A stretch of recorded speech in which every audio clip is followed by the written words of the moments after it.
माधवेंद्रपुरी दास जी को श्रीनाथ जी ने भेजा है, जाओ जाकर के जगन्नाथपुरी से चंदन लेकर के आओ। और तभी जब, सुनिए सब लोग ध्यान से इधर देखो, माधवेंद्रपुरी दास जी जब यहां से कपूर चंदन लेकर के गए, घिस करके श्रीनाथ जी को अर्पित करवाया और बोले फिर अकेले श्रीनाथ जी को ही क्यों लगा मैं, तो फिर गोपीनाथ जी वृंदावन में, गोविंद देव जी, मदन मोहन जी, राधा रमन जी, सब जगह वो चंदन वितरण किया। और तब से आज तक हमारे सब श्री कृष्ण तीर्थों में चंदन यात्रा होती है, चंदन उत्सव होता है। अक्षय तृतीया को ठाकुर जी को चंदन पधराया जाता है। उसके शास्त्रीय प्रमाण, वैदिक प्रमाण, पौराणिक प्रमाण भी हैं और एक भावना का प्रमाण यह भी है कि चंदन यात्रा जो है ये सबसे प्रथम उत्सव है साल का। चैत्र में हमारी नए साल का प्रारंभ होता है, सबसे पहला उत्सव अक्षय तृतीया आती है। और उस अक्षय तृतीया में महाप्रभु जगन्नाथ जी अपने सारे मंदिरों में चंदन भेजते हैं, चंदन लगाते हैं अपने ही स्वरूपों को। बड़ी बड़ी भावना है। तो इस प्रकार हमारे श्रीनाथ जी और जगन्नाथ जी, वैसे सबरे ठाकुर इंटरकनेक्टेड हैं। अब आपको पता है जगन्नाथ भगवान का प्रादुर्भाव कहां हुआ? श्री जगन्नाथ जी का रूप जो है ये कहां प्रकट हुआ? कहां प्रकट हुआ? द्वारिका। हमसे ही सुना है आपने तभी बोल रहे हो। ये कथा तो हमने ही सुनाई है, वैसे तो सभी सुनाते हैं, पर जगन्नाथ जी का प्रादुर्भाव प्रकट स्थली जो है वो है द्वारिका। द्वारिका में व्रजवासियों की चर्चा सुनते हुए श्री महाप्रभु जगन्नाथ जी प्रकट हो गए। नारद जी देख करके घबरा गए। बंधुओं, बहुत रोया होना व्यक्ति, कोई व्यक्ति बहुत रोया हो, भगवान करे कोई ना रोवे, लेकिन कोई व्यक्ति बहुत रोया हो, दिन रात रोया हो, उस व्यक्ति की आंखें अलग ही दिख जाती हैं। ध्यान से सुनिएगा। अतिशय रुदन करने वाले व्यक्ति के पलकों के पास दोनों तरफ ऊपर नीचे आपको लालिमा का दर्शन होगा, लाल लाल हो जाते हैं। बाहर की ये जो पलक हैं ये भी लाल पड़ जाती हैं, और जितने उसके सामान्य नेत्र खुलते हैं उससे थोड़े अधिक नेत्र खुल जाते हैं। महाप्रभु जगन्नाथ जी को देखो, जगन्नाथ जी के जो ये भाव है ये पूरा लाल है और नेत्र पूरे खुले हुए हैं। ये प्रेम विगलित ठाकुर जी हैं। व्रजवासी और किशोरी जी के प्रेम में इतना रुदन किया ठाकुर जी ने कि जगन्नाथ बन गए। नारद जी महाराज घबरा गए और घबरा करके बोले, प्रभु ये ऐसा स्वरूप आपका, इसको तुरंत अंतर ध्यान कीजिए, हम देख नहीं पा रहे हैं आपके स्वरूप को, आपके हाथ नहीं है, पैर नहीं है, मुख नहीं है।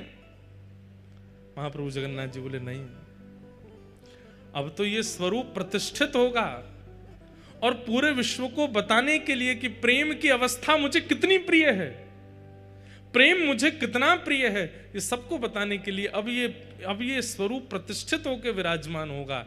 और चारों धामों में, चारों तीर्थों में, कलयुग में सबसे ज्यादा प्रधानता इसी रूप की होगी। कलिकाल में इसी रूप से मैं विराजूंगा, यही मेरा मूल रूप होगा। बोले कहां जाएंगे? बोले इंद्रद्युम्न राजा और गुंडीचा ने मेरी तपस्या की है, उन्होंने कहा है कि आप हमारे यहां आइए, उन्हीं के यहां मैं जाऊंगा। और ठाकुर जी जगन्नाथ रूप धारण करके यहां पधारे। जन्माद्यस्य तोन्वयादितरतः चार्थे स्वविज्ञस्वराट तेने ब्रह्म हृदय आदि कवये मुह्यन्ति यत्सूरयः तेजो वारि मृदाम यथा विनिमयो यत्र त्रिसर्गो मृषा धाम्ना स्वेन सदा निरस्तकुहकं सत्यं परं धीमहि धर्म प्रोजित कैतवोत्र परमो निर्मत्सराणां सतां वैद्यं वास्तवमत्र वस्तु शिवदं तापत्रयोन्मूलनम् श्रीमद्भागवते महामुनिकृते किं वा परैरीश्वर सद्यो हृदयवरुध्यते त्रिकृतभिः शुश्रूषुभिस्तत्क्षणात् निगम कल्पतरोर्गलितं फलं सुखमुखादम तद्रव संयुतं पिबत भागवतं रसमालयं मुहुर्हो रसिका भुवि भावुकाः। श्रीमद् भागवत जी के 3 मंगलाचरण के श्लोक हैं। सबसे पहले श्लोक में सत्य का ध्यान करते हुए प्रणाम करते हैं, सत्यम परम धीमहि। और सत्य को नहीं, परम सत्य को वंदन किया गया है। महाप्रभु जगन्नाथ जी परम सत्य हैं। कल मैंने बताया ना, सच्चिदानंद रूप, तीनों रूपों का दर्शन यदि आपको करना है तो महाप्रभु जगन्नाथ जी में करो। ये सत्य है, ये चैतन्य है और ये आनंद है। पर यहां जो परम सत्य कहा जा रहा है वो कौन है? वो तो महाप्रभु जगन्नाथ है, परम सत्य है। ऐसे परम सत्य श्री महाप्रभु जगन्नाथ जी को हम प्रणाम करते हैं, वंदन करते हैं। एकमात्र ऐसे ठाकुर हैं, भक्त वत्सल ठाकुर हैं, जो पूरे ब्रह्मांड में एकमात्र ऐसे ठाकुर जी हैं जो स्वयं निकल करके आते हैं और पूरे जनमानस को दर्शन देते हैं, सबको दर्शन देते हैं। कोविड आ गया, पूरी दुनिया की व्यवस्थाएं बदल गई, लेकिन महाप्रभु जगन्नाथ जी का तब भी दर्शन हुआ। बंधुओं, 5 प्रकार के अवतार होते हैं। पहले अवतार, वैसे तो 24 अवतार आदि सब हैं, पर भगवान 5 प्रकार से आते हैं। ठाकुर जी का पहला अवतार है परावतार। परावतार का मतलब होता है सर्वव्यापकता। परावतार, इस माइक में भी ठाकुर जी हैं, इस वायु में भी ठाकुर जी हैं, इस पंडाल में भी ठाकुर जी हैं, इन सामने आर्टिफिशियल इन पुष्पों में भी ठाकुर जी हैं, माइक में भी ठाकुर जी हैं, आप में भी ठाकुर जी हैं, हम में भी ठाकुर जी हैं। एक बात कहें, ये परा अवतार जो है इसको पूरी दुनिया मानती है, चाहे वो ईसाई हो, चाहे वो मुस्लिम हो, चाहे वो कोई भी हो। परा अवतार ठाकुर जी का सब मानते हैं। ईसाई भी मानते हैं, मुस्लिम भी मानते हैं, बौद्ध भी मानते हैं, सब मानते हैं क्या? भगवान सब जगह है। परा अवतार की व्याख्या और कहीं थी ही नहीं, केवल सनातन धर्म में थी कि परा अवतार भगवान सर्वव्यापक है। ईश्वरः सर्वभूतानां हृदय से अर्जुन तिष्ठति। ईश्वर सभी प्राणी मात्र में विराजमान है, सभी जड़ चेतन में विराजमान है। हमारी हिंदू वैदिक सनातन धर्म की तो कैसी, अभी हमने कथा प्रारंभ की तो हमने क्या कहा था कि ठाकुर जी केवल मंदिर में हैं, ऐसा मत मानिए। आप श्री जगन्नाथपुरी में विराज रहे हैं, यहाँ की पृथ्वी का दर्शन कर रहे हैं, समुद्र का दर्शन कर रहे हैं, आकाश का दर्शन कर रहे हैं, सूर्य का दर्शन कर रहे हैं, जगन्नाथपुरी में खड़े होकर के, तो आपकी दृष्टि जो देख रही है सब जगन्नाथ हैं। ये ठाकुर जी का परावतार, सर्वव्यापकता। लेकिन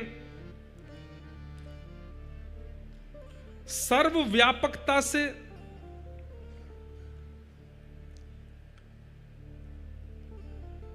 कई अविश्वासी जीवों को सुख नहीं मिलता।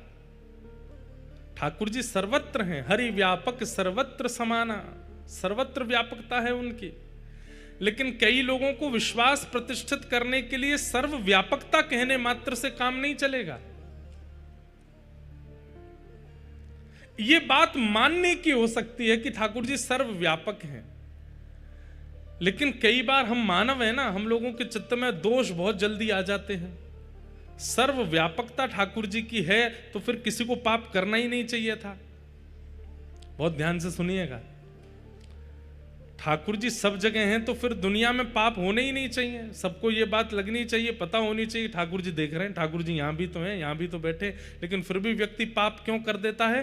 क्योंकि उसके अंदर ये बात पूर्ण रूपेण प्रतिष्ठित नहीं है कि ठाकुर जी सर्वव्यापक हैं। ठाकुर जी का प्रथम अवतार है परावतार।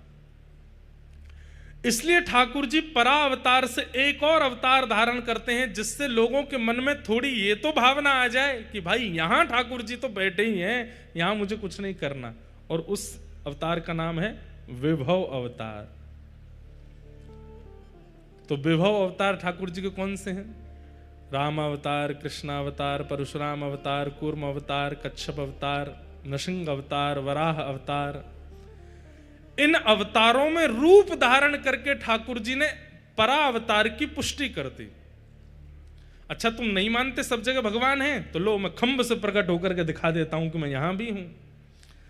तुम सब जगह मेरी व्यापकता नहीं मानते, तो लो मैं कछुए में आकर के तुम्हें बता दूंगा कि इसमें भी मैं हूं।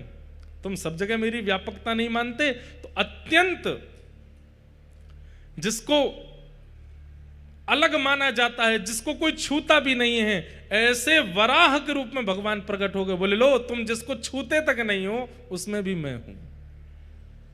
ठाकुर जी ने विभव अवतार धारण कर लिया। परावतार सब जगह भगवान, परा में विभव बन करके ठाकुर जी सब जगह प्रकट होने लगे। लोगों के अंदर और विश्वास बढ़ने लगा। लेकिन विश्वास कहां तक सीमित रह गया? अयोध्या में राम जी हैं, वृंदावन में कृष्ण हैं, जगन्नाथपुरी उड़ीसा में जगन्नाथ हैं, द्वारिका में द्वारिकाधीश हैं, दक्षिण में रंगनाथ हैं, तब भी सर्वव्यापकता नहीं हो रही थी।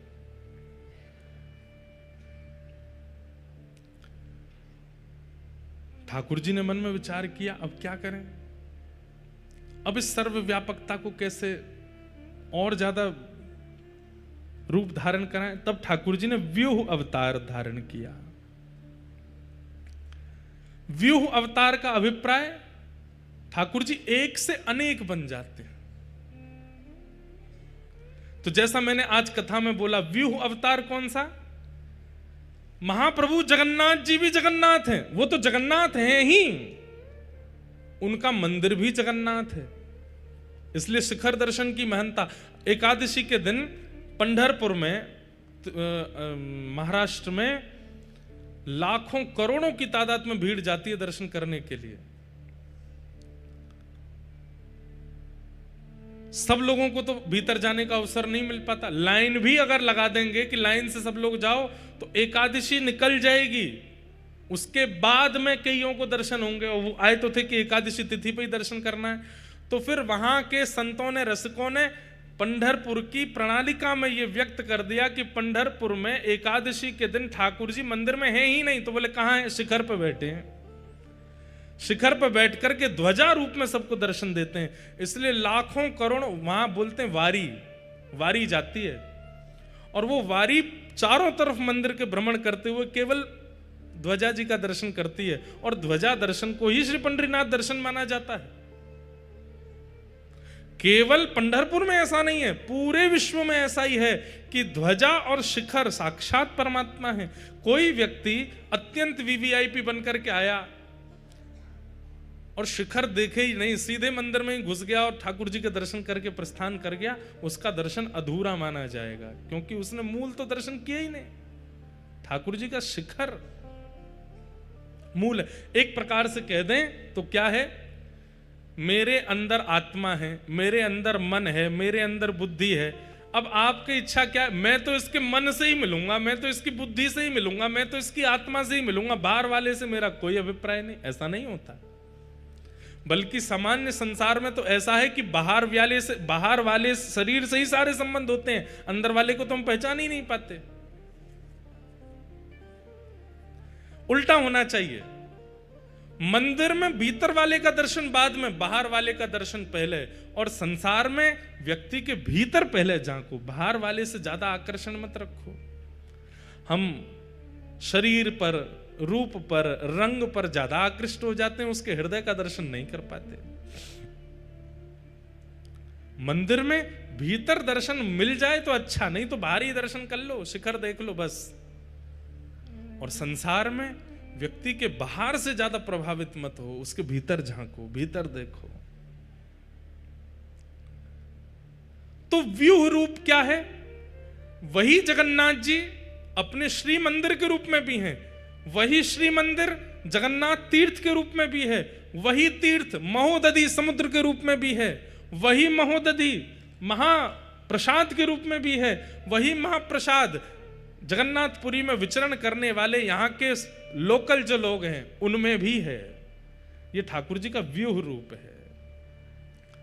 मंदिर पहला स्वरूप, महाप्रसाद दूसरा स्वरूप, महोदधि समुद्र तीसरा स्वरूप, यहां निवास करने वाले जनमानस चौथा स्वरूप। ये चतुर्व्यूह हो गया। हमारे वृंदावन के भी चतुर्व्यूह हैं। सबसे पहला रज, पहला चतुर्व्यूह। दूसरा चतुर्व्यूह श्री यमुना जी। तीसरा चतुर्व्यूह वहां के वृक्षवल्लरी, कुंज निकुंज। और चौथा ब्रजवासी। अगर कोई ब्रजवासी अंक में भर लेवे तो यूं ही मानना चाहिए कि राधा रमण जी ने अंक में भरो है। कोई ब्रजवासी दिख जाए तो यूं ही सोचना चाहिए श्री राधा वल्लभ जी दिख गए हैं। ब्रजवासी को यह नहीं मानना चाहिए, उसको खुद नहीं सोचना चाहिए भाई मैं ही राधा रमण हूं, मेरा दर्शन कर ले। उसके मन में यह भावना नहीं होनी चाहिए। पर दर्शनार्थी अगर ब्रजवासी से मिले तो इस भावना से मिल ले कि ये बिहारी जी हैं, तो उसको दोष नहीं लगेगा, क्योंकि वो ठाकुर जी का व्यूह रूप है। तो पहला परावतार, दूसरा विभव अवतार और तीसरा व्यूह अवतार। लेकिन व्यूह अवतार में भी ठाकुर जी को लगने लगा कि भाई हमारी सर्वव्यापकता और हमारे प्रति जो प्रेम होना चाहिए वो अभी भी प्रतिष्ठित नहीं हो पा रहा है। तब ठाकुर जी ने पांचवा अवतार धारण किया, जिसका नाम है अर्चावतार। क्या नाम है? अर्चावतार। मेरे अर्चावतार कौन है? प्यारे गिरधर लाल जी। आपके अर्चावतार कौन है? आपके गोपाल जी। आपके अर्चावतार कौन है? आपके मंदिर में विराजमान ठाकुर जी। ये अर्चावतार है। ये ठाकुर जी का पांचवा अवतार है, अर्चावतार। परावतार, विभव अवतार, व्यूह अवतार, अर्चावतार। और इस अर्चावतार में एक अवतार रह गया, अंतर्यामी अवतार। चौथा अवतार अंतर्यामी अवतार। अंतर्यामी अवतार मतलब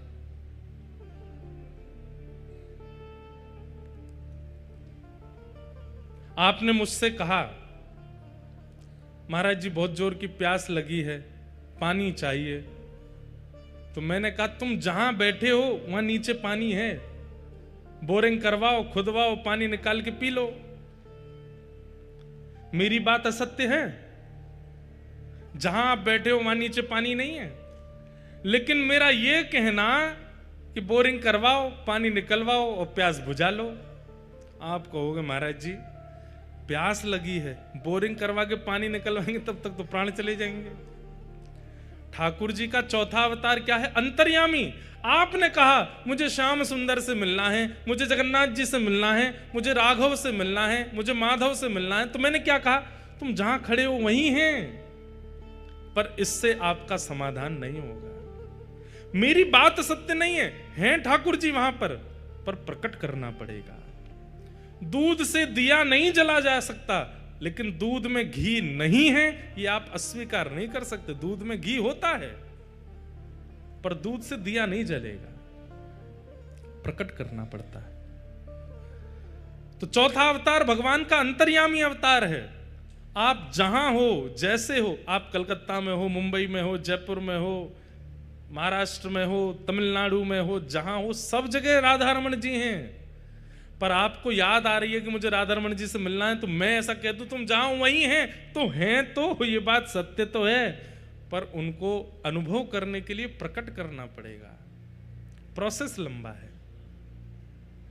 तब ठाकुर जी ने विचार किया कि कलयुग में इतना समय नहीं है लोगों पे, मैं हूं तो सर्वत्र, पर मुझे प्रकट करने की इतना समय का इन्वेस्टमेंट, इतनी मेहनत का इन्वेस्टमेंट लोग नहीं करेंगे। तब ठाकुर जी ने पांचवा अवतार धारण किया, और वो क्या है? अर्चावतार। अर्चावतार का मतलब क्या है? हमारी बात को बहुत ध्यानपूर्वक सुनिएगा। जितनी योग्यता, जितनी श्रेष्ठता, जितनी प्रतिष्ठा, जितनी विशेषता महाप्रभु जगन्नाथ जी की है, उससे किंचित भी कम नहीं है आपके घर में विराजमान ठाकुर जी की। दोनों समान हैं। वो ठाकुर जी का अर्चावतार है। अर्चावतार के प्रति हमारी पूर्ण निष्ठा प्रकट क्यों नहीं हो पाती? क्योंकि हम मंदिर के ठाकुर, तीर्थ के ठाकुर को और घर के ठाकुर में भेद मानते हैं। कोई अंतर नहीं है। यह भाव जिस दिन आपके हृदय में प्रतिष्ठित हो गया, पता है कैसे कीजिए? नित्य सुबह उठने के बाद, स्नान ध्यान करने के बाद जब अपने ठाकुर जी का पर्दा खोलने के लिए जाओ, तो उस समय यह भावना मत रखो अपने गोपाल जी को उठाना है, आज वो वाली पोशाक पहनानी है, आज ये वाला भोग लगाना है, आज ऐसे आरती कर, नहीं। क्या भावना रखो? बहुत दिन हो गए हम द्वारिकापुरी नहीं गए हैं, तो आज स्नान करते करते ही मन में चिंतन कर लो, जब द्वारिका गए थे तब द्वारिका का कैसा मौसम था, उस मौसम का आवाहन कर लो। द्वारिका में कैसा समुद्र है, उस समुद्र का आवाहन कर लो। द्वारिकाधीश जी का मंदिर का शिखर कैसा, उसका आवाहन कर लो, स्नान करते करते ही। द्वारिकाधीश के लोग कैसे हैं, वहां के लोगों की श्रृंगार कैसा है, वहां के लोगों की बोली चाली कैसी है, केम छो, मजामा छो, गुजराती बोल रहे हैं सबरे। मन में सारी भावनाएं प्रकट कर लो और फिर अपने मंदिर में जाते समय यही भावना रखो, साक्षात द्वारिकाधीश का दर्शन कर रहे हैं।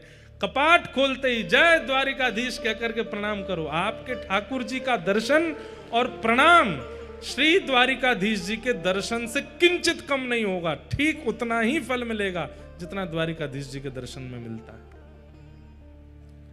अगले दिन, कल तो द्वारिका हुआ है, आज कहां जाएं? बोले आज जगन्नाथपुरी चल रहे हैं। और सुबह स्नान करते करते ही आवाहन कर लीजिए, महोदधि समुद्र नारायण भगवान हैं, नील चक्र पर सुंदर पीत ध्वजा जी रोहण हो रही हैं, सुंदर ठाकुर जी का मधुर मंदिर है, सिंह द्वार है, सिंह द्वार पर पतित पावन भगवान विराजमान हैं, सुंदर सीढ़ियां चढ़ के हम ऊपर जा रहे हैं। आहा, दालमा, आनंद बाजार में से सुंदर महाप्रसाद की दालमा की सुगंधी आ रही है। हरि हरि बोलो, हरि हरि बोलो कह करके सब उड़िया भक्त मटक मटक के नाच रहे हैं। आवाहन करते हुए जाओ और अपना वस्त्र आदि पहनते हुए ये विचार कर लो हम मंदिर में आ गए हैं। और जैसे ही गरुण स्तंभ के पीछे गए हैं, नेत्र उठा करके देखा है, तुरंत अपने मंदिर के ठाकुर जी का कपाट खोलो, महाप्रभु जगन्नाथ की जय हो, श्री जगन्नाथ महाप्रभु की जय हो। अपने घर के ठाकुर जी को ही इस भाव से प्रणाम करने मात्र से जगन्नाथ यात्रा का फल मिल जाएगा। कितना इससे बढ़िया उपाय क्या होगा? हजारों की टिकट बच गई आपकी, हजारों के होटल का खर्चा बच गया, सारी शारीरिक मेहनत बच गई और घर में ही सौर्य तीर्थ प्रकट हो गए। क्यों? क्योंकि वो आपके अष्ट धातु के भगवान नहीं है, आपके घर में पीतल के, चांदी के, सोने के भगवान नहीं है, वो ठाकुर जी का अर्चावतार है। आप जिस प्रभु का आवाहन करोगे, जिस तीर्थ का आवाहन करोगे, जिस महाप्रसाद का आवाहन करोगे, वो सब आपके घर में उनके सन्मुख पधराते ही प्रकट हो जाएगा। उनको सामान्य मत समझा कीजिए, वो साक्षात भगवान का 5वां अवतार है, अर्चावतार। और श्रीमद् भागवत में ही कही गई एक वाणी की सिद्धता करते हैं, अहम भक्त पराधीन, मैं अपने भक्त के पराधीन हूं। जब भगवान ने यह बात कही कि मैं अपने भक्त के पराधीन हूं, तो किसी ने भगवान से कहा पराधीनता का मतलब पता है आपको? भगवान बोले हमसे पूछ रहे हो? पराधीनता का मतलब होता है कि हिल करके स्वयं पानी भी ना पीना, इसको पराधीनता कहते हैं। प्यासे रह जाएंगे लेकिन स्वयं पानी नहीं पिएंगे, इसको पराधीनता कहते हैं। तो किसी ने कहा तो आप ये कर पाओगे? बोले करूंगा, अर्चावतार के रूप में यही करूंगा। भूख लगेगी लेकिन तब तक नहीं पाऊंगा जब तक पवाएगा नहीं, प्यास लगेगी तब तक नहीं पीऊंगा जब तक पिलाएगा नहीं, श्रृंगार की इच्छा होगी लेकिन तब तक नहीं सजूंगा जब तक सजाएगा नहीं, नींद आ रही होगी लेकिन तब तक नहीं सोऊंगा जब तक सुलाएगा नहीं, अर्चक के पूर्ण अधीन हो जाऊंगा, इसलिए मेरा 5वां अवतार होगा अर्चावतार। और एक बात, जैसे काशी में गंगा जी हैं, हरिद्वार में गंगा जी हैं, ऋषिकेश में गंगा जी हैं, पर गंगा जी का मूल स्रोत गंगोत्री है।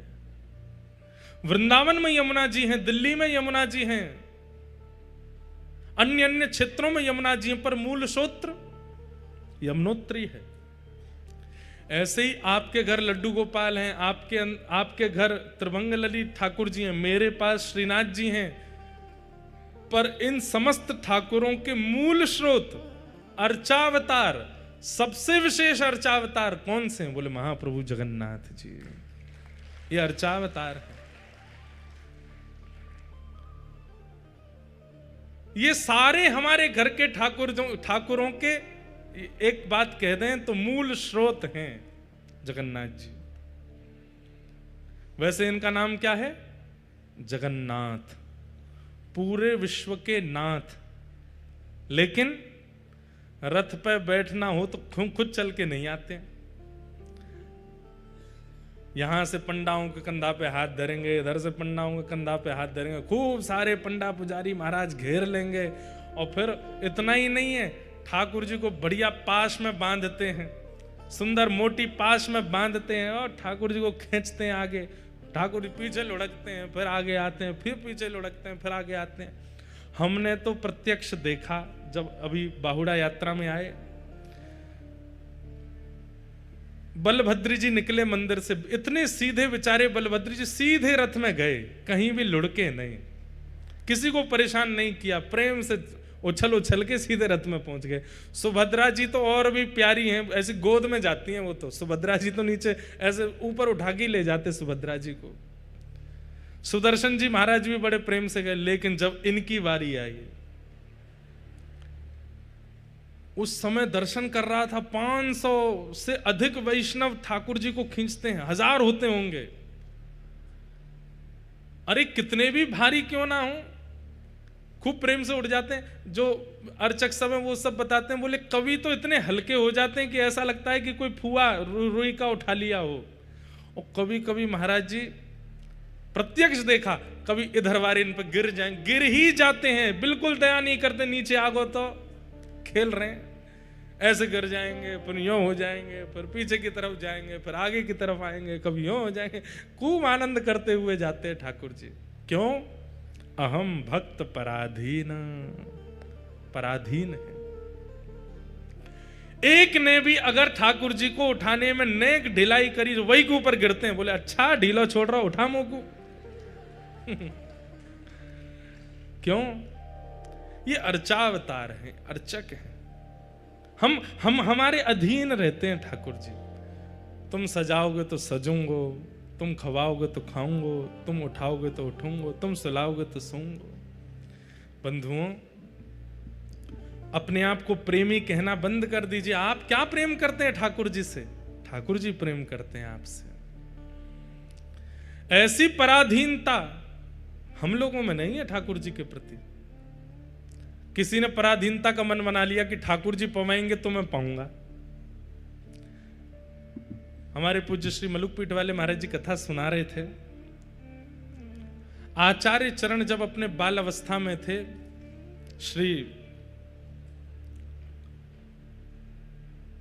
रामानंदाचार्य जी महाराज, तो उन्होंने मन में भाव रखा कि भाई ये प्रवचनों में कहते रहते हैं कि ठाकुर जी किसी को भूखा नहीं रहने देते, किसी को प्यासा नहीं रहने देते, ठाकुर जी सबको खिलाते हैं, सबको पिलाते हैं। तो आचार्य चरण वहां बैठ करके सुन रहे थे श्री रामानंदाचार्य जी महाराज, और आपने मन बनाया, बोले कि ऐसे थोड़ी होता है, कर्म करना पड़ेगा, परिश्रम करना पड़ेगा, धन कमाना पड़ेगा, अन्न खरीदना पड़ेगा, तभी पेट भरेगा। ठाकुर जी ऐसे थोड़ी किसी को पवा देते हैं। तो जो प्रवचन कर रहे थे उन्होंने कहा कि नहीं भैया, इस बात में पूर्ण सत्यता है। अगर कोई व्यक्ति ठाकुर जी के अधीन होकर के बैठ जाए कि ठाकुर जी खवाएंगे तो खाऊंगा, ठाकुर जी उसको खिलाएंगे, कुछ ना करे, बस ये सोच ले ठाकुर जी मुझे पवाएंगे। ये कथा सुन तो लीजिए, एक बार करके भी देख लेना। आज कुछ खाना ही नहीं, सोच लो ठाकुर जी पवाएंगे तो पाऊंगा। मैं ना एक से भी कहूंगा कि मुझे अन्न दो, मेरे को महाप्रसाद दो, मेरी पत्तल लगाओ, कुछ नहीं, किसी से नहीं कहूंगा। कोई पूछेगा भी तो भी नहीं हाँ करूंगा। कोई सामने ला करके धर देगा, अपने हाथ से पवा देगा, तो ही मानूंगा कि ठाकुर जी पवा रहे। ऐसी भावना करके एक दिन रह के देखो, ठाकुर जी पवाएंगे, निश्चित पवा देंगे। ऐसी कोई योजना बनेगी, कोई अपने आप ही हाथ दे करके आपके मुख में खवा जाएगा। कल हमारे साथ एक लीला हुई। कल रात्रि में महादीप का दर्शन करने के लिए गए, उसके बाद में महाप्रसाद पा लिया। महाप्रसाद पाने के बाद हम दर्शन करने के लिए गए, तो अब जगन्नाथ जी के सामने वैसे सबसे बढ़िया दर्शन बताएं आपको, जो शास्त्रीय बात है कि महाप्रभु जगन्नाथ जी का दर्शन गरुड़ स्तंभ के पीछे से ही करना चाहिए, पर हमारे साथ दिक्कत ये हो जाती है कि हम जैसे दर्शन करने जाते हैं, लोग हमको अपराधी बना देते हैं हमारे पांव छू छू के। मंदिर में कोई पांव छू रहा हो, कोई कुछ कर रहा हो, तो इस कारण से बहुत अपराध बोध लगता है कि महाप्रभु जी के सामने लोग हमको प्रणाम करते हैं, तो लगता क्या करें। अब कल काजल वाजल लगा के जाऊंगा मैं बढ़िया कालिया बन के, तो कोई पहचाने ही नहीं, मास्क में भी पहचान जाते हैं, तो दर्शन हो। तो फिर ऐसे में फिर क्या करना पड़ता है, पुजारी जी लोग थोड़े हमको आगे से ले जाते हैं, यहाँ से आप प्रणाम कर लो। मन तो यही रहता है कि पीछे क्योंकि महाप्रभु चैतन्य महाप्रभु ने, श्रीमद रामानुजाचार्य जी महाराज ने, श्रीमद वल्लभाचार्य जी महाराज ने, सब आचार्य चरणों की प्रधानता है कि सबने गरुड़ स्तंभ के पीछे से ही दर्शन किया, और शास्त्रीय प्रमाण है कि वहां से दर्शन करना ही दर्शन गिना जाता है। आप गरुड़ स्तंभ के पीछे से देख लो, उसके बाद आगे आ जाओ, चलेगा। लेकिन गरुड़ स्तंभ के पीछे नहीं गए हैं और सीधे आगे चले गए हैं, तो आपका दर्शन अधूरा माना जाएगा। तो कल हम चले गए दर्शन करने, तो गरुड़ स्तंभ पे जा ही नहीं पाए, पहले ही हाथ पकड़ के ले गए, बोले चलो भीतर आगे। अब आगे ले जा करके महाप्रभु जी के सामने बैठ गए, बलभद्र जी के दर्शन, सुभद्रा जी के दर्शन, लेकिन मन में एक क्षोभ चल रहा था कि गरुड़ स्तंभ के पीछे से दर्शन नहीं हुआ। वहां से देख के फिर भले ही आगे आ जाता, लेकिन एक बार उसके पीछे से देखना था। उसके पीछे कारण है कि गरुड़ जी कौन है, गरुड़ आचार्य हैं, जीवाचार्य हैं। और आचार्य सन्निधि में जब आप दर्शन करते हैं तो ठाकुर जी किसको देखते हैं? ठाकुर जी आपको नहीं देख रहे, ठाकुर जी किसी को नहीं देख रहे, ठाकुर जी तो आचार्य को देख रहे हैं। और आचार्य के हाथों के नीचे जो खड़ा हो जाएगा तो आचार्य चरण ठाकुर जी को इशारा कर देंगे, ये खड़ा है मेरी सन्निधि में, इसको भी देख लो। तो ठाकुर जी उसको भी देखते हैं। इसलिए आचार्यों के सहित दर्शन, गरुड़ जी के सहित दर्शन होना चाहिए। आप गरुड़ जी के बिना आश्रय के दर्शन को जाएंगे तो ठाकुर जी तो नेत्र बड़े बड़े हैं। अब जैसे इतनी भीड़ यहां बैठी है, हमको सब स्पष्ट थोड़ी दिख रहे हैं, बस दिख रहे हैं, किसी का चेहरा याद थोड़ी, ऐसे ठाकुर जी को दिखते हैं। लेकिन हमको सामने श्रीनाथ जी दिख रहे हैं, पीछे श्रीनाथ जी विराज रहे हैं। अब सोच लीजिए कि मान लीजिए ठाकुर जी जीवाचार्य बने बैठे, अब श्रीनाथ जी के बिल्कुल बगल में आके कोई खड़ा हो जाएगा तो वो जरूर दिख जाएगा। ठीक वैसे ही गरुड़ जी आचार्य हैं, उन आचार्य की सन्निधि में आकर के कोई खड़ा हो जाएगा, उसको महाप्रभु जी जरूर देखते हैं। तो कल मेरे मन में आया कि हे महाप्रभु जी, हमने तो गरुड़ स्तंभ के पीछे से दर्शन ही नहीं किया, सीधे आगे आकर के दर्शन हो गए आपके। अब दर्शन भी करता जा रहा था, मन में थोड़ी वो भी हो रही थी, अब क्या दर्शन तो अधूरा माना जाएगा। बस इतने में ही मैंने सोचा कि ठाकुर जी कोई ऐसी लीला करो कि ये स्पष्ट हो जाए कि हमारा दर्शन पूर्ण हो गया है, अधूरा नहीं है। इतने में ही एक पुजारी जी आए और आकर के सीधा भात उनके हाथ में होगा, और मेरे को दिखे भी नहीं है, ऊपर से ही हाथ आया सीधे यूं, और सीधे मेरे मुंह में ही महाप्रसाद ऐसे अपने हाथों से ही मुंह खोल करके महाप्रसाद डाल दिया भीतर। 2-4 कण तो नाक में चले गए मेरे उनको मुंह तो दिखा ली, ऊपर से आके सीधे ऐसे मुंह में, अब उनको मुंह तो पता नहीं था, ऐसे डालने लगे। वो तो मैंने मुंह खोल लिया, नहीं तो पूरा महाप्रसाद नाक में ही चला जाता लेकिन वो महाप्रसाद आते ही सिद्धि हो गई इस बात की। जगन्नाथ जी को देख रहे थे, महाप्रसाद पा रहे थे, ये पहली बार हुआ कि देखते हुए महाप्रसाद पाया।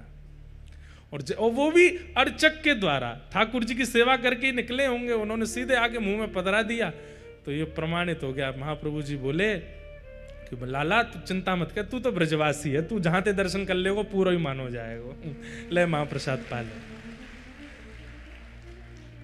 तो जीव सन्निधि आचार्य सन्निधि में करना चाहिए। तो ये बात मैं इसलिए बता रहा था, ठाकुर जी सबको पवाते हैं। और कल एक बात और थी, एकादशी पर नियम है कि आकंठ पाना चाहिए, अपनी क्षमता से ज्यादा पाना चाहिए। लेकिन कल हम जब रात्रि में वहां पा रहे थे तो हमने, हमारे बगल में शीतल भैया बैठे थे, कहाँ है, यहीं तो बैठे थे, ये बैठे, तो ये हमारे बगल में बैठे बैठे बोले महाराज जी आप जितना पालो उसके बाद जो बच जाए हमको दे देना। भूख तो मुझे इतनी लगी थी कि मैं पूरा पा जाता, पर इन्होंने ये कह दिया कि जितना बच जाए दे देना, तो इनके लिए जानबूझ के अधूरा छोड़ा हमने, मतलब पेट भरा नहीं था। तो आकंठ वाला नियम पूरा नहीं हुआ।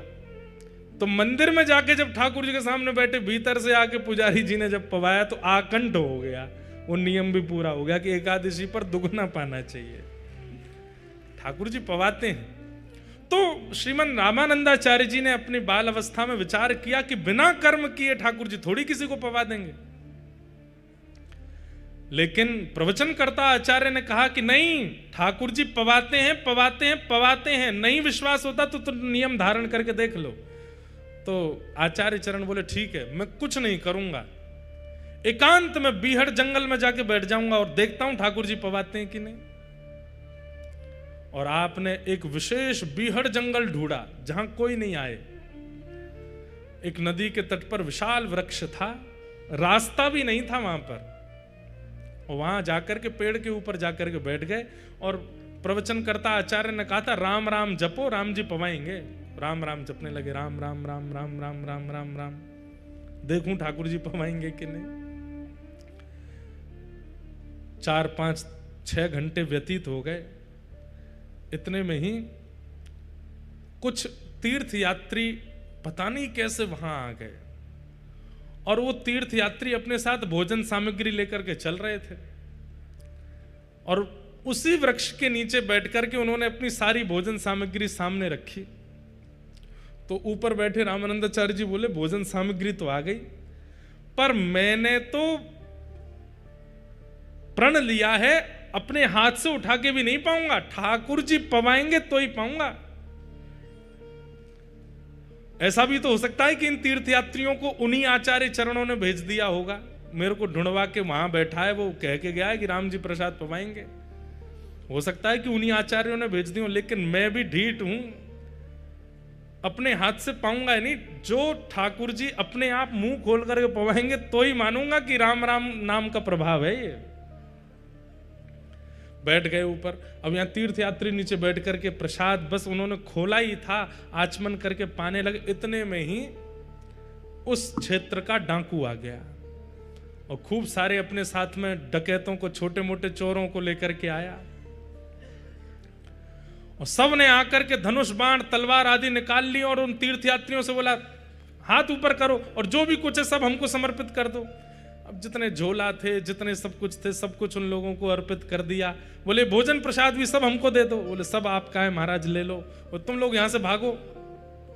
तीर्थयात्रियों को भगा दिया। रामानंदाचार्य जी ऊपर राम राम राम जप रहे हैं, सब देख रहे हैं।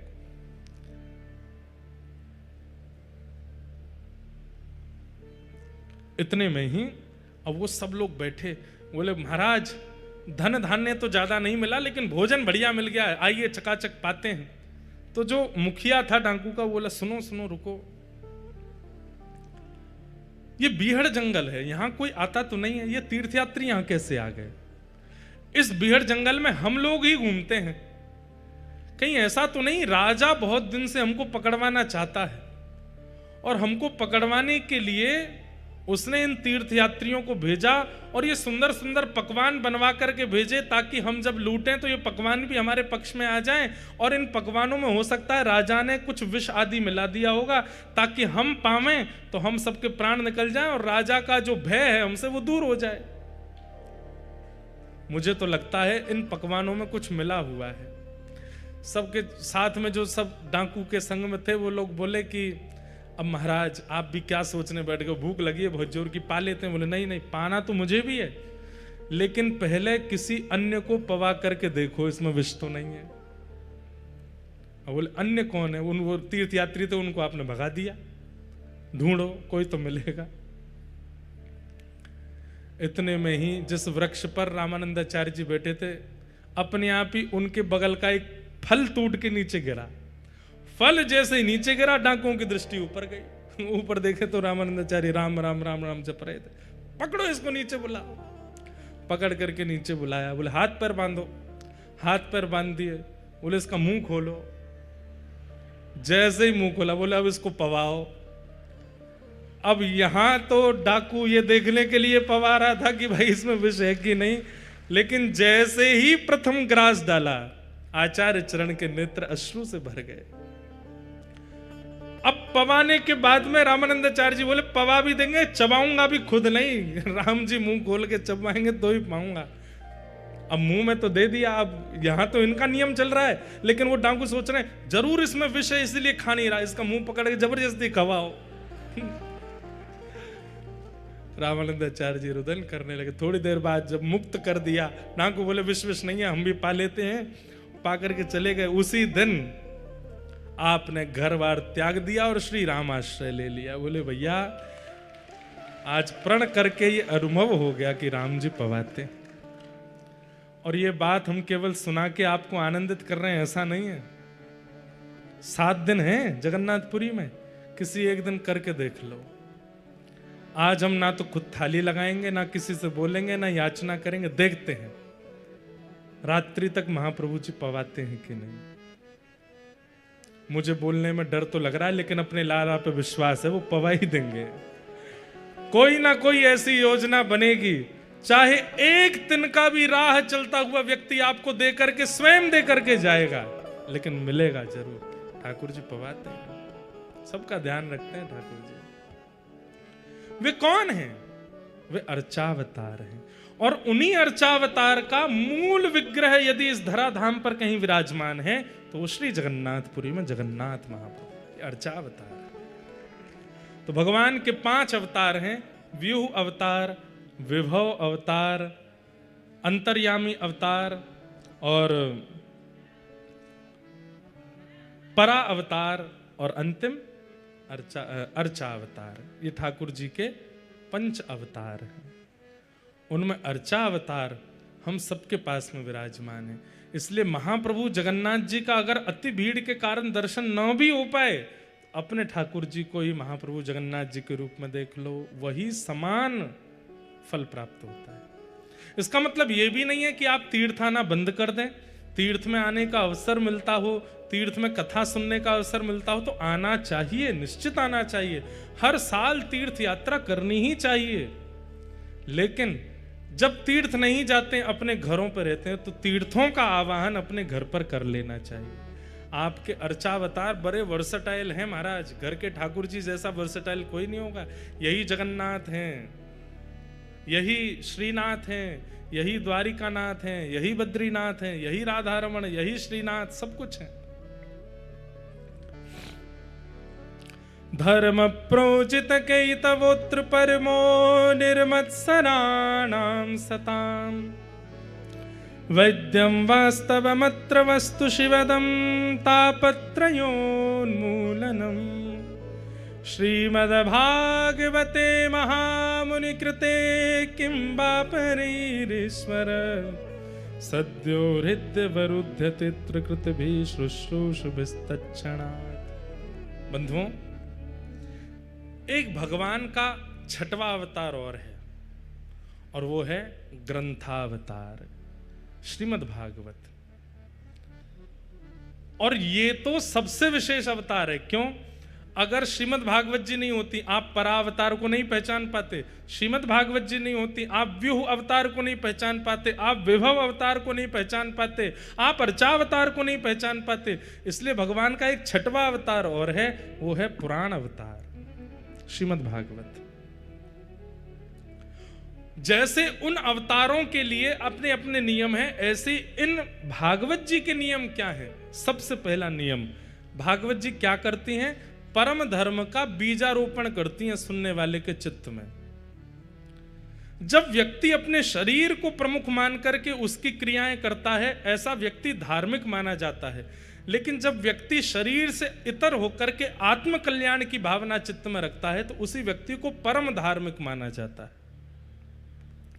समय पर सोना, समय पर उठना, समय पर खाना, समय पर रहना, समय पर सब करना, जो जरूरत है वो खाना, जो जरूरत का नहीं है उसको छोड़ देना। इस प्रकार से अपने धन अर्जन के लिए कर्म करना, व्यापार करना, ये सब धर्म कहलाता है। लेकिन अपने आत्म कल्याण के लिए, अपने चित्त के कल्याण के लिए, इस देह के भीतर विराजमान जो सुख आत्मा है उसके उद्धार के लिए जब आप क्रियाएं करते हैं, उसको परम धर्म कहते हैं। रात में 10, साढ़े 10, 11 बजे सो जाना चाहिए, पर महाप्रभु जगन्नाथ जी की महाआरती, वो दीप आरती कल रात्रि 11:30, पौने 12 बजे हो रही है। तो हमारे मन में क्या आया, वैसे तो मैं सो जाता हूं 11 बजे, लेकिन अभी तो आरती 11:30 बजे होगी, तो उस दिन उठ करके उस आरती के लिए अपने नियमों का त्याग कर रहा है, ये परम धर्म है। अब जन्माष्टमी को 12 बजे अभिषेक होता है रात्रि में, लोग बाग सो रहे हैं 10 बजे, जो नियम से रहने वाले। वैसे तो आजकल लोग 2-3 बजे से पहले सोते नहीं हैं। ये 2-3 बजे तक स्वयं को उठाना, ये कहीं ना कहीं पाप हो जाता है। वो धर्म भी नहीं है, परम धर्म भी नहीं है, वो पाप कर्म है। ठाकुर जी के लिए 2 बजे तक उठ रहे हो तो वो पाप नहीं है। किस लिए उठ रहे हैं 2 बजे तक? बोले भजन करते हैं रात में बैठ करके, नियम करते हैं रात में बैठ करके। हमारे वृंदावन में कई ऐसे महापुरुष हैं, रात्रि 2 बजे उठ जाते हैं, 2 बजे उठ करके भजन करते हैं। तो उनका 2 बजे उठना वो धर्म विरुद्ध, शास्त्र विरुद्ध नहीं है। क्यों? किस लिए उठे हैं? परम उद्धार के लिए, अपने कल्याण के लिए 2 बजे उठे, इसलिए उनका उठना उचित है। श्रीमद् भागवत जी क्या करती हैं? परम धर्म का निरूपण कराती हैं और परम धर्म करने की क्षमता प्रदान करती हैं। जहां व्यक्ति देह से उतर करके, देह से उठ करके अपने आत्म कल्याण, भीतर वाले उस चित्त के कल्याण की भावनाएं रखने लग जाता है, ऐसा व्यक्ति परम धार्मिक माना जाता है। शरीर तीर्थ में घूम आया, शरीर पर तिलक लगा लिया, शरीर को सब प्रकार की परिक्रमा आदि करा दी, शरीर को समुद्र में स्नान करा दिया, पर मन परिवर्तित नहीं हो पाया, वो व्यक्ति धार्मिक तो है पर परम धार्मिक नहीं है। परम धार्मिक व्यक्ति तो वो है जो बाहर से ग्रहण करने वाली वस्तु को हृदय तक ले जाए, वो परिवर्तन चित्त में आवे। जगन्नाथपुरी जब तक हैं तब तक तो भोजन आदि की शुद्धता का ध्यान रखा, और जैसे जगन्नाथपुरी से लौट करके अभी नवरात्रि आने वाली है, नवरात्रि में हमारे उत्तर भारत के कई प्रांतों में प्याज लहसुन भी नहीं खाएंगे लोग। और 10वीं के दिन, पिछली साल मैंने न्यूज देखी थी कि नवरात्रि के समय पर भारत में जो मांस का भोजन करने वाले लोग हैं उनका रेशियो कितना घट गया। 9 दिनों में मांस भोजन नहीं किया गया, लेकिन नवरात्रि पूरी होती, दशहरा जिस दिन आया, बोले उस दिन क्या हुआ? बोले जीव जंतु कम पड़ गए, जितने बचे थे सबको खा गए, कोई नहीं बचा। ऐसे धर्म का क्या फायदा? हमने दिनों में बांट दिया है, हमने समय में बांट दिया है कि बस इस समय पर शुद्धता रख लो, बस इस समय पर पवित्रता रख लो, हो गया काम। ये तो वही बात हो गई कि आपने सुबह स्नान ध्यान किया, तिलक स्वरूप लगाया, सुंदर नए कपड़े पहने, और कपड़े पहन करके फिर कीचड़ में जाके कूद गए।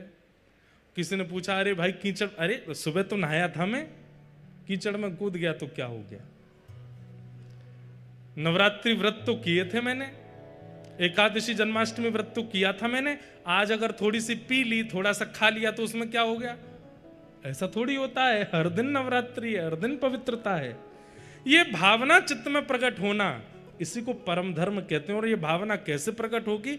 भागवत जी के सन्निधि से होगी। धर्म प्रयोजित कही तवोत्र परमो, जो परम धर्म की बीज को बोता है चित्त में, वो भागवत। इस परम धर्म का अधिकारी कौन है? तो कहते हैं निर्मत सराणाम सताम, जिसके चित्त में ईर्ष्या नहीं है वो इस परम धर्म का अधिकारी है।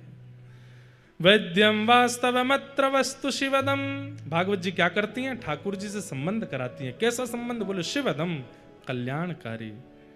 तापत्रयोन्मूलनम, 3 प्रकार के तापों का उन्मूलन करती हैं। श्रीमद्भागवते महामुनि कृते किंबा परैरीश्वर, सद्यो हृदयवरुध्यते त्रिकृतिभिः शुश्रूषुभिस्तत्क्षणात्। एक बात ध्यान से सुनिएगा, कथा सुनने से ठाकुर जी चित्त में विराजमान होते हैं, ये बात सिद्ध है। पर 7 दिन बाद जब कथा विश्राम होती है तो ठाकुर जी भी प्रस्थान कर जाते हैं। हमारी कथा सुनना सफल कब मानी जाए कि 7 दिन में ठाकुर जी चित्त में विराजमान हुए और 7 दिन बाद जब 8वां दिन प्रारंभ हुआ तब भी ठाकुर जी चित्त में व्यवस्थित रहे, और उसके बाद सालों निकल गए लेकिन ठाकुर जी चित्त त्याग करके नहीं गए, तो आपका कथा सुनना सफल माना जाएगा। लेकिन कथा विश्राम होते ही ठाकुर जी भी विश्राम को चले गए तो आप तो कितनी कथा सुन लो, कुछ नहीं होने वाला। एक कथा सुनते ही मन बुद्धि चित्त में ठाकुर जी जो आके बैठे हैं, इस वक्त ठाकुर जी आपके चित्त में है, ये बात फैक्ट है। आप सबके चित्त में जगन्नाथ जी विराजमान है, लेकिन कथा विश्राम होती जगन्नाथ जी चले जाते हैं, क्योंकि हमारा चित्त उनको अनुकूल व्यवस्था नहीं देता। श्रोता को चाहिए कि कथा सुनने के बाद अपने चित्त का निर्माण ऐसा कर ले कि जो ठाकुर जी चित्त में आए वो कभी जाए ना, सदा वहीं बस जाए।